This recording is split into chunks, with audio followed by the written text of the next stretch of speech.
ओम गुरुब्रह्मा गुरुविष्णु गुरुदेव महेश्वर गुरुरेव परं ब्रह्मं तस्मै श्री गुरुवे नमः। तस्मै श्री गुरुवे नमः। तस्मै श्री गुरुवे नमः। ओम नमः शिवाय। ओम नमः शिवाय। ओम नमः शिवाय। ओम नमः शिवाय। ओम नमः शिवाय।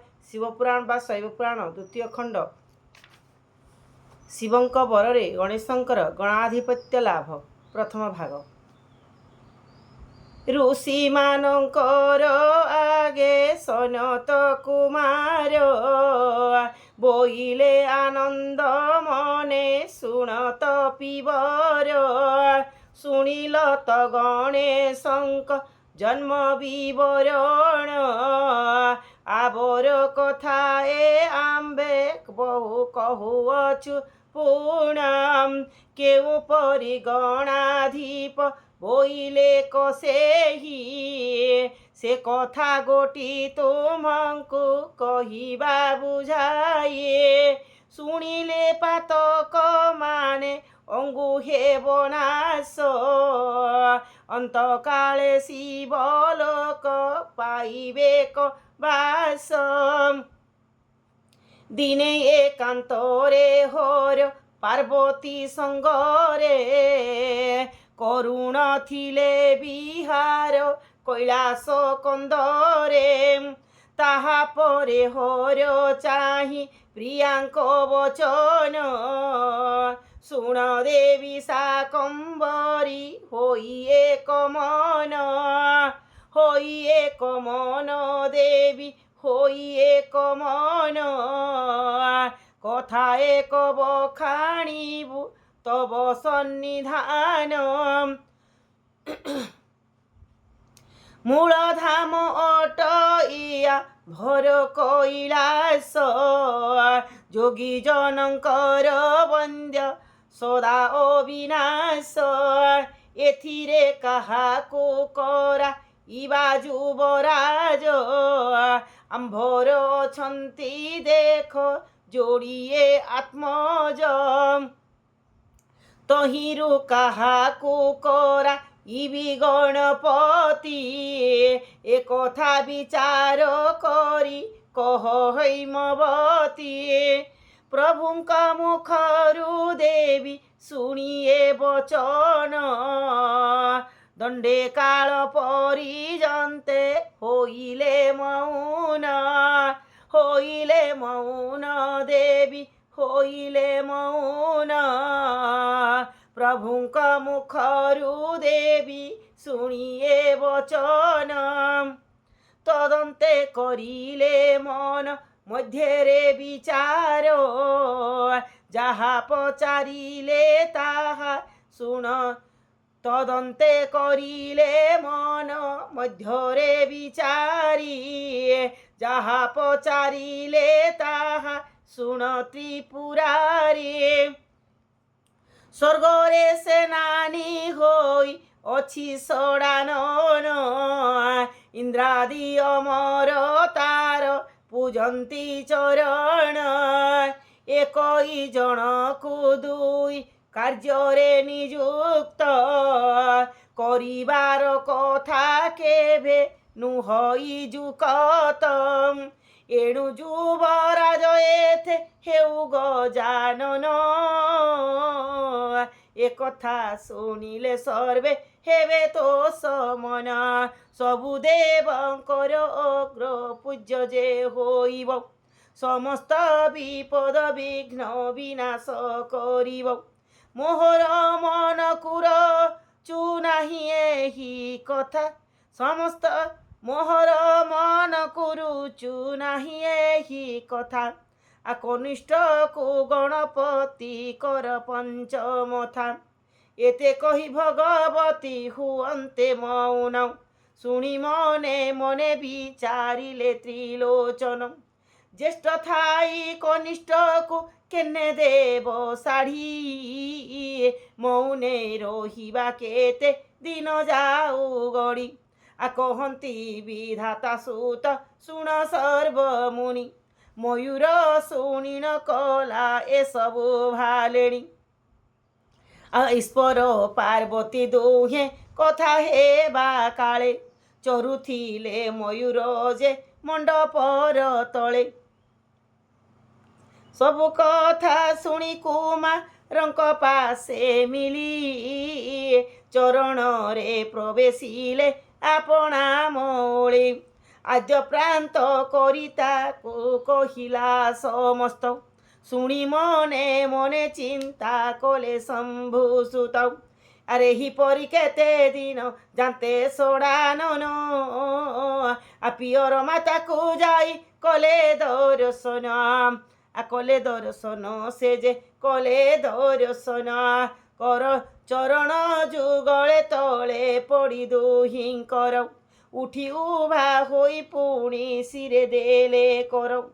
ତଦନ୍ତେ ପିତାଙ୍କ ମୁଖ ଚାହିଁ ସଡ଼ାନନ କହିଲେ ବିନୟ ହୋଇ ମଧୁର ବଚନ।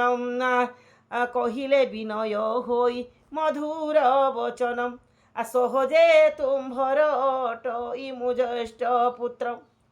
ତୁମର ବ୍ୟର୍ଜରୁ ସିନା ହୋଇଅଛି ଜାତ।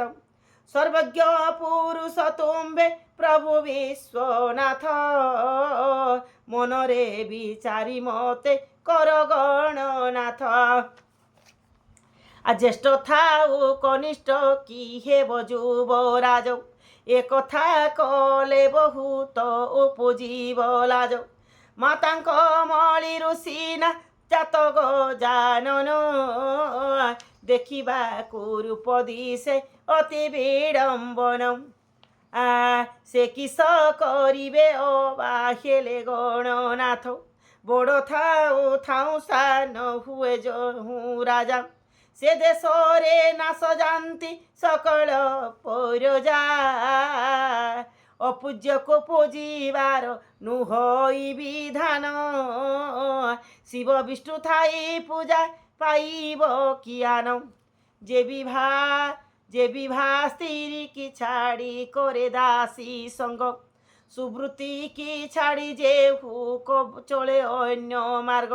আকুল ছাড়ি অকুল যে পশে ধন লোভে আধর্ম ছাড়ি অধর্ম করে মত গর্বে। যে গুরু মন্ত্রকু ছাড়ি শিখে অন্য মার্গ সাধু ছাড়ি যে করই দুর্জন সংসর্গ। জীবনকু ছাড়ি যেহু অর্জেলো অজিলোড়ে ধর্ম জীববোধ করি যেহু করুথায়ে কর্ম। পৃথি ছাড়ি শূন্যকু যে করুথায়ে কোଳ। এসবু যথার্থ নুহে অটই বিফଳ। ମୁଁ ତୁମ୍ଭର ଜ୍ୟେଷ୍ଠ ପୁତ୍ର ହୋଇଥାଉ ଥାଉ ସାନ କି ଅଧିକାର ଦେବ ମହାବାହୁ। ଯୁବରାଜ ହେବା ପାଇଁ ମୁଁ ଅଟଇ ଯୋଗ୍ୟ। ଗଜାନନ ଠାରୁ ମୋର ଜନ୍ମ ଅଟେ ଆଗ। ସର୍ବଜ୍ଞ ପୁରୁଷ ତୁମ୍ଭେ ପରମ ବ୍ରହ୍ମ ମୂର୍ତ୍ତି ଏକଥା ବିଚାରି ମତେ କର ଗଣପତେ। ଏ ରୂପେ କହିଣ ମୌନ ହେଲେ ସଡ଼ାନନ ତହିଁ ପରେ ଯାହା ହେଲା ଶୁଣ ଦେଇ ମନ। ସେନାନଙ୍କ କଥା ଶୁଣି ବୋଲନ୍ତି ପାର୍ବତୀ ତୁ ଯାହା କହିବୁ ବାବୁ ସେ ସତ୍ୟ ଯୁକତେ। ତୁ ଜ୍ୟେଷ୍ଠ କୁମର ଯୁବ ରାଜପଣେ ଯୋଗ୍ୟ ସେ ରାଜା ହୁଅଇ ତାକୁ ରାଜ୍ୟ ହୁଏ ଭୋଗ। ପୁଣ୍ୟ ବିନା କେହି ହୋଇ ନ ପାରେ ମହତ ବିନା ପୁଣ୍ୟ କିପରି ତୁ ହେବୁ ଗଣନାଥ। পুণ্য কলে সবু সুখ হুয়াই প্রাপত পুণ্য করিবাকু লভিলি মু বিশ্বনাথ। পুণ্য কলে সিনা লোক পায়ে দিব্য ভোগ পুণ্য কলা লোক যেহু রাজপণে যোগ্য। পুণ্য কলা কামিনীর নাশন হে পতে পুণ্যবন্ত প্রাণীঙ্কর বড়ই সন্ততে। ন পড়ই পুণ্য কলা লোককু প্রমাদ पुण्यवंत लोकंकर न सरे संपद पुण्यवंत लोकंकर न सरे संपद न पड़ ए पुण्य कला लोक को प्रमाद एणु कहुअछि मु एणु मु कहुछि तुम्भे दुहे पुण्य कर अधिक पुण्य जाकर हेब गणेश्वर अधिक पुण्य जाकरे हेब गणेश्वर विशेषरे पुण्य भूमि भारत बरस तहिरे कला कर्मर फल नुहे नाश भारत रे सबु तीर्थ करी जे सुत आग एथे आसिब से हेब गणनाथ कार्तिकेय हेउ बा गजानन हेउ बहु पुण्य जार गणनाथ से बोलाउ सबु पुण्य ठारु तीर्थ यात्रा ओटे श्रेष्ठ जे करिब ताकु प्राप्त हेब जुब राष्ट्र पुण्यवंत प्राणी ओटे सबुठारु बड़ बिना पुण्य केउ परी गणेश्वर लोड़ मातांक मुखरु एस नक वाक्य शुणी पिता माता पादे नमी उठिले सेनाने हृदय रे पुण्य करी हरस पार तत्क्षणे आरोहिले विचित्र मयूर धर्म मार्गरे प्रवर्तई पंचमन तीर्थयात्रा अर्थे कले सत्परे गमन क्षणके अदृश्य होई चलिले सेनानी एथु अनंतरे शुण अपूर्व कहानी गजमुखु शुणुथिले सबु कथा बसी मने मने विचारिले जहु उठी आसी पार्वती अटंती जग तर आदि माता विश्वनाथ प्रभुतिनी भुवनर पिता चराचर रहिअछि से दुहिंक गर्भे